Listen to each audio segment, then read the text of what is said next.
Welcome to the BobbleOn podcast, where we're committed to providing practical advice and strategies to increase your revenue, unify your team, and create accountability throughout your organization. Let's go.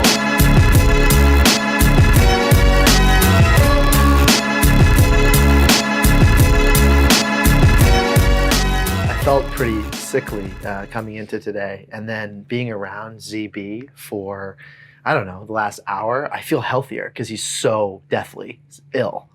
But shout out to ZB for making it today. Yeah, he really came through. Didn't even give a text before trying to warn us that he is sick. Just showed up, rocked it. Speaking of sickness, I got an email yesterday from my daycare, from Parker's daycare, saying that there's a pink eye breakout. Oh yeah? Yeah, so that's... Must be a Tuesday. Yeah, that's nice. That was my first experience with pink eye emails. We don't even get an email anymore. There's a whiteboard when you walk in on the right, and it says like, there is 2 confirmed cases of strep throat. Oh God. It's horrible. It's horrible. Man. And that's... I feel like it's constant though, right? I mean, it's like never ending. Well, it's just funny because you walk right by and you're like, you're excited to drop off the kids. They're going to have fun today. Like you get to high five some of their friends. Coronavirus! You might not be seeing 2 children that you normally see today because they're deathly ill. Yeah. We hope they come back. Yeah. Don't worry. We've scrubbed the tables. On a different note, I did like how ZB set up the cameras last week, and in one of the clips he produced, he cut from me to you, and it was like really artistic. It was really impressive.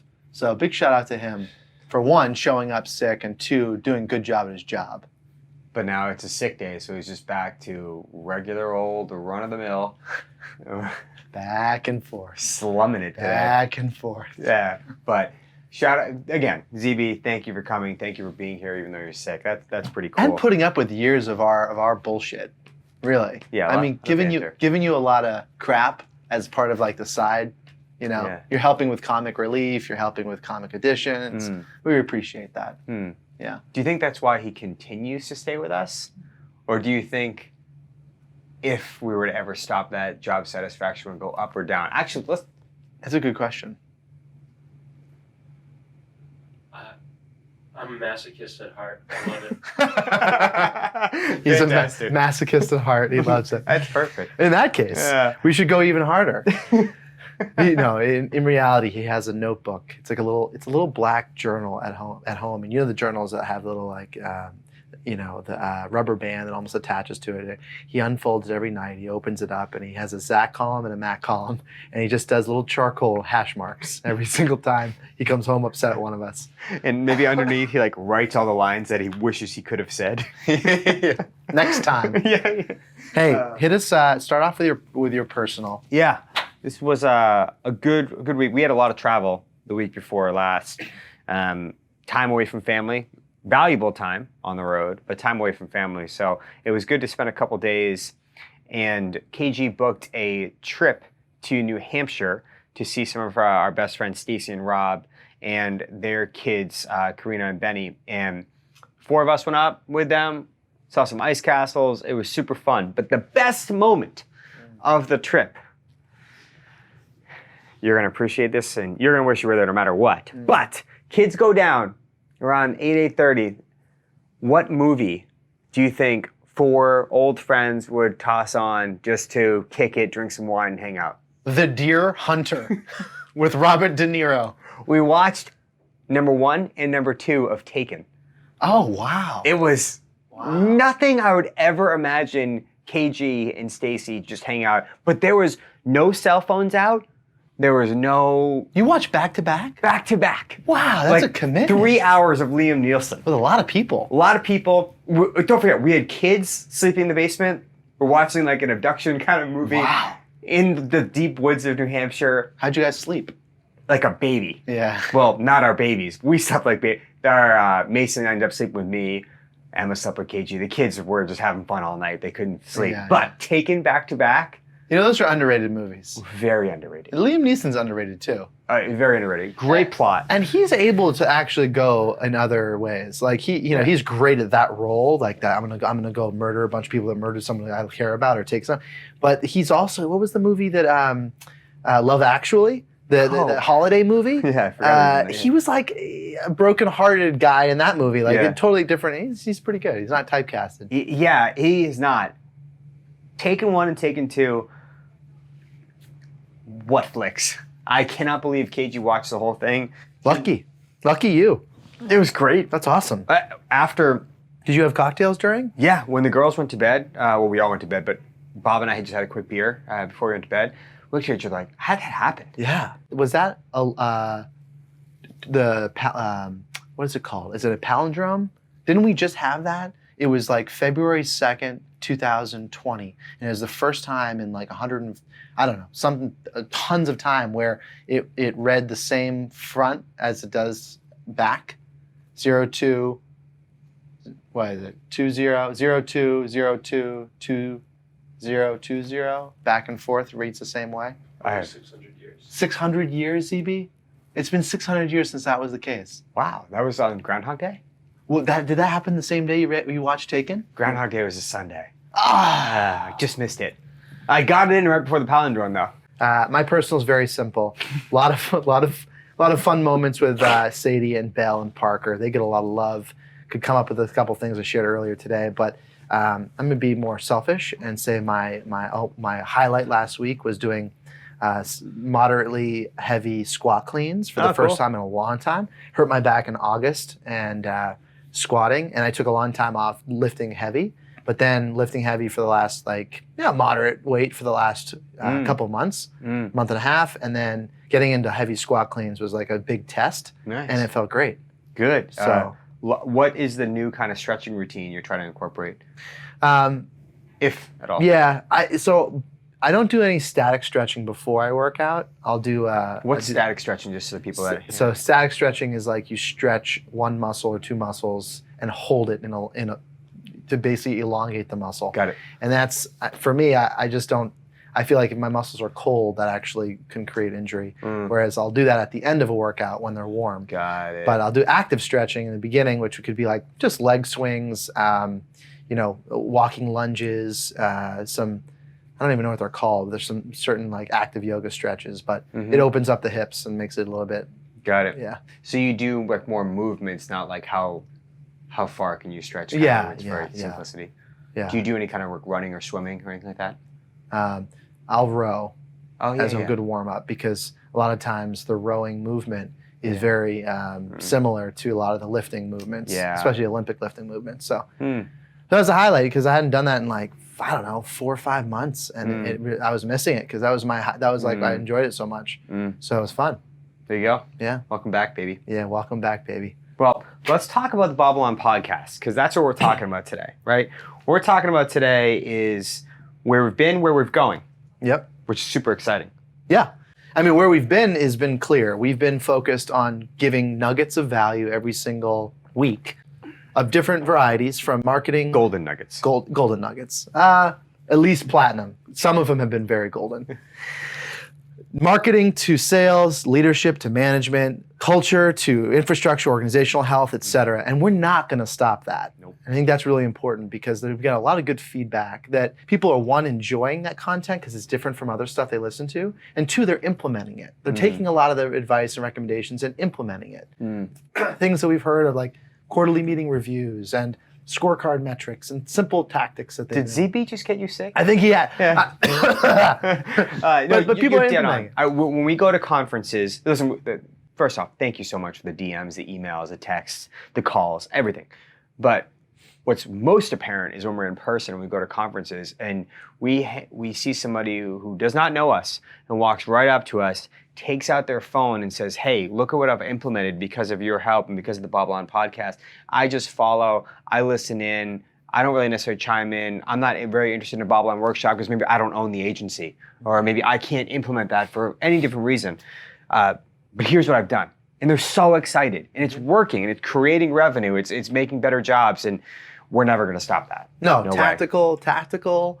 actionable items that people can take and implement today or tomorrow is actually quite uncommon in the podcast. That's why when we started this, we said, you know what? We want to give people content that they can run with immediately. You know, not every episode you're going to implement stuff, but almost every episode you can take something and go do. Yeah. And that's powerful. Absolutely. The amount of people that are taking our podcast and listening to it with their teams, thank you so much. And the amount of people who are telling their teams, you got to listen to this specific episode, awesome. We are going to continue to give content. But most importantly, and I think we've talked about this a lot of times, we're going to continue to give content that we are using currently. That is really helping our agency. And we're also going to talk about things that we're not using that we got rid of because it really wasn't a good thing for us. Yeah. We tried a lot of stuff. And we promote and listen ourselves to a lot of other podcasts that focus on visionary topics, ideas, theories about a variety of topics. And we think you should too. I mean, that's a really valuable type of content. But it's just different. And so we're not going to run in that direction. We're not going to abandon what's working and what's helping people, but we are going to layer some texture. And we're gonna maybe, you like that? You like that word? We're gonna layer some texture, introduce a few wrinkles. Huh? Wow. You like that? That just came to me. I like that a lot. I hope I don't get wrinkles because of where we're going, but I'm okay with it either way. In 10 seconds, my throat was clear. I got it out. No, I agree. I think that's really well phrased and well said. And we're going to spend a little bit of this podcast talking about the vision of where this podcast is going. But like we just talked about, it's really clear. We know what's working. We're going to continue it. But maybe the 2 episodes or 1 episode a month or really give some tactical advice is going to be deep into that tactic, what's really working, what we're hearing, what other BobbleOn clients are using. Got to stay on that. Yeah. So let's talk about it. So the changes that we're going to implement, and really we want to try to keep it very structured because last thing we want is just random weeks where we're just bringing up new things. So yeah, I like that. One item that we're going to implement has really come out of the IAOA conference that we attended and the mastermind fireside chat that you've thrown together. We started talking to a lot of different agents there. And then afterwards, we started talking and chatting with Ryan Hanley and Grant Botma. And the 4 of us just had like a really energetic, enthusiastic conversation. And it doesn't really even matter what we were talking about. But at the end of it, the culmination was like, hey, we really would love to do this more often. We all agreed, we all nodded our heads that collaborating together would be fun and exciting and helpful for the industry if we do it more regularly. So that's the plan. We're going to introduce a collaborative podcast once a month with these guys because we believe that they complement what we bring to the table. They bring a different perspective. They have different connections and influences in the industry, and they have a lot of passion behind what they're doing. They're very different to us, and let's talk a little bit about them. First off, they're both obnoxiously tall. That's why we're doing audio. I do not want to be standing next to them every single week. I feel short compared standing with them. It's annoying. Yeah, they're beanstalks. I can't even hold a microphone up to Grant. I don't know what he would do with it. He would grab it and bring it further up. So Grant, on a serious note, most of you know Grant, but just to solidify why we think Grant is a perfect person along with Ryan. Let's talk about both of them. Grant is out of Arizona. Grant has layered his insurance agency with mortgage services, financial planning services, soon to be real estate services. Grant also provides resources for the independent agent, such as Neoteric, such as Culture Course. He does a lot. This is a man who is extraordinarily busy, but he doesn't just try ideas and abandon. Yes, he keeps going at it, and he strategically chooses things. He's also, I believe, a supporter of Dave Ramsey. I believe he is a supporter of Donald Miller and StoryBrand. He does a lot. Yeah. There's so much he does. And an author. Why not? Book, in his free time. He also has a bunch of kids, a beautiful, happy wife. Everything seems to be working well for Grant. It's just better living in Arizona. He's got more hours, I think, in Arizona. Oh, he's amazing. No, and there's very few people like Grant, especially at this age, where you create a ton of different pillars within your own brand, and then he spends a lot of time putting out content that supports the theme, that supports that brand, and what he says, what he brings to the table is one thing. The passion and positivity he brings to the table is very clear. And for both of those reasons, he'd be a perfect guest. I'm excited for him to layer it because I think Grant brings a little bit of calmness to our industry. He does so much, but he doesn't do a lot because XYZ isn't successful. He just keeps layering it strategically. So having his vision, I feel like he's almost like an engineer of business. He kind of like layers things together that perfectly work, as opposed to this will make me more money, this will make me more money. He's a really good person to listen to if you're building your career to figure out how to stack things together. Yeah, and how to treat people and how to talk to people and treat your employees and structure things. So, he's perfect, and it's such a nice compliment to have Ryan Hanley because career-wise, Ryan is starting. He's just starting his Rogue Risk agency from scratch, and he's going through the process of building that out and launching it. So it's just an exciting time, but a time that we enjoyed 10 years ago. Grant enjoyed 10 or 14 years ago, and to have that perspective at the same time is so powerful and helpful. But he also has a rich background and experience of being on stages all over the country, connecting with carriers, insurance companies, CEOs, event planners, people that he had exposure to that we didn't have exposure to. He's a great storyteller, and he definitely comes to the industry with desire to help the independent channel. And so very similar to Grant in that sense, but different from a career perspective. I very much echo what you said. I think Ryan, the word like implementer and connector, that's what I think about. I think of Ryan. I think it'll be an excellent compliment. And to look at what we're doing to come back around, we're going to be doing a 4-way call once a month where we take a topic, riff on it for a long period of time, and just not try to overplay in the conversation. We think that'll bring a lot of value. That way we're just sharing sharing thoughts, sharing opinions, what's working, where are we going, what are we trying, why would some idea work, hey, here are some speed bumps you might want to think about, go for it, think about it. Much less tactical, I would say, conversation. Yeah. Much more, this is what we're thinking about conversation. Yeah. I think the tactical stuff you can get from our discussions. You can also get from going straight to someone like Grant and asking questions or listening to or watching what he puts out personally for on social media. But the benefit that we hope to provide is to protect and help people stay ahead of the change, stay ahead of the disruption, stay ahead of the pain points of not adapting to the future, and being able to share our perspectives, which are very different perspectives, and the connections that we have and the education that we have with each other around a certain topic will really hopefully protect people from making mistakes that are avoidable, implement things in their agency or their company that'll help them better hedge against future change. So some of my favorite podcasts that I listen to are a little bit of a mix of what we're talking about here, where they go to interviews, and we're going to talk about that next. But more importantly, they just have conversations where it's like a microphone down and they just chat with someone who's very interesting, and they really try to make it wherever this goes, it goes. I'm just interested to be a fly on the wall in this conversation. I don't know how many times I've said that in the last 10, 15 years in business, but there are so many times where people have gotten together and I was like, I wish I was just a fly on the wall in that conversation. Forget contributing. I would just love to listen to what you're talking about, listen to what you're thinking about. These conversations will really help some newer agents, some tenured agents, anywhere in between. It'll really help them. So we're excited for that. Yeah, super pumped. That's part one. That's part one. Part two, we have roughly 4 episodes every month. I mean, you can get picky and choosy and talk, break the year up into 50, whatever. But we have roughly 4 every month. And one of them will have that collab. 1 to 2 will have the continued pattern that we've been rolling out. That's been working so well. Let's get tactical. Yeah, I like that. Let's get tactical. Tactical. Huh? No? I thought that's where you're going. Anyways, cold medicine.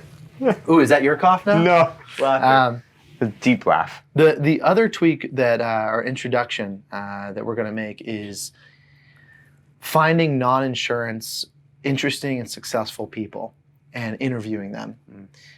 That's one thing that we've dabbled in a little bit with our podcast, but we're going to go in a little bit more regularly on, because we've gotten really good feedback from the field saying, hey, I like that. I don't want all of that, but I like that.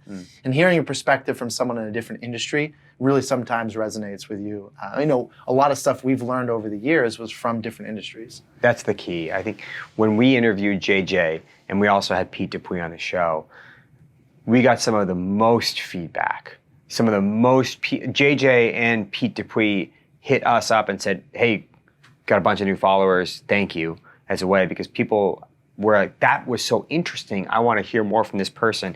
We're really trying to find people that will contribute.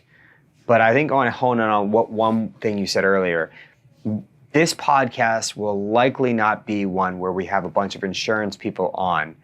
There are a lot of excellent podcasts you can go listen to where they have people in insurance you should know, you should follow, you should engage with, talking about specifically how they grew their insurance agency, how they did what they did, what their niche. That's wonderful. Yeah. Go find those podcasts, listen to those podcasts, copy, do whatever you want to do. This is not going to be that. This is going to be influential leaders, managers, community people, influencers that we think you need to hear their story. You need to hear how they had their first 100 clients. You need to hear how they had their first 1,000 products sold, their struggles, how they opened the doors, what they're working on now, where they're going. It's going to be massive value. Yeah. Massive. I think, and you just touched on it, but being able to ask questions to someone that has found success in their industry of what it was like when they first started is valuable. So and a lot of valuable. times that's kind of skipped over. It's kind of, you got to zoom to the end. But then also, what are you working on now, and the challenges you have now compared to the challenges you started with? Getting the perspective from the beginning and the end, or current, is really valuable. We think that it's going to help. It's gonna be big. We're very, very excited to start getting a third voice outside of insurance on this program. It's going to benefit everybody. It's going to benefit us. We already have a few people lined up, but we need your help. Or we'd love your help is to DM us, call us, text us, email us, however you want it. We'll put it in the show notes. If you know somebody that you think would be great for this podcast, someone in your community, someone in our community, whatever, that the audience needs to hear more from, love to know. We'd love an introduction. And success doesn't need to mean, that they have 200 employees and a $400 million company. Sure, that's cool, but someone who's created a niche for themselves, who's created a strong brand for themselves, stands for something, is passionate, enthusiastic about what they do. That's awesome. That's stuff that we can really learn a lot from, and we can share. Yeah, we got the first couple are already lined up. We can't wait to share it with you. They're rock stars. They are going to kick off this process. Most of you will probably have never heard of them before, but when you look into them, you're like, oh my God, how did I not know about this person? That's what we really want to find. I want to add people to this. So hit us up so we can bring some value to the thousands who are listening to this podcast and really want to hear more. We want to grow this podcast. That's the other thing. We want to have people on here so we can grow this podcast and get this podcast into more people inside and outside of insurance. This podcast is going to help not just sell an auto policy. It's going to help you grow. Yeah, I mean, a lot of the feedback that we've gotten over the last year has been from people outside the insurance industry that stumbled on it or knew us and started listening and said, hey, I love listening to weekly or bi-weekly, and it's because you guys talk about stuff that I can implement in my business. The more people that we can get on listening that can benefit, the better. I know. We got a lot of people listening just because they're like, I know ZB sets this up. And I tune into anything ZB does. ZB's following are consistent for us. Yeah, they're consistent tuner-inners. We get a spike every time. Yeah, it's huge. Wow. But no, it's an exciting little shift. And the thing that I like about it is, is that it's not a major pivot. It's just a slight pivot. It's something that we now can layer and add additional value on. Mm-hmm. Looking forward to it. Well, that's what's coming. That's what's coming. We are very excited. It's going to be a great year. Hell yeah, absolutely. It already is. It's going to continue to be a good year. So please reach out to us, introduce people to us you think should be on this show, and definitely engage with us, especially when we collab with Ryan and Grant, and give them a hard time, because we will. You're too tall. BobbleOn. BobbleOn!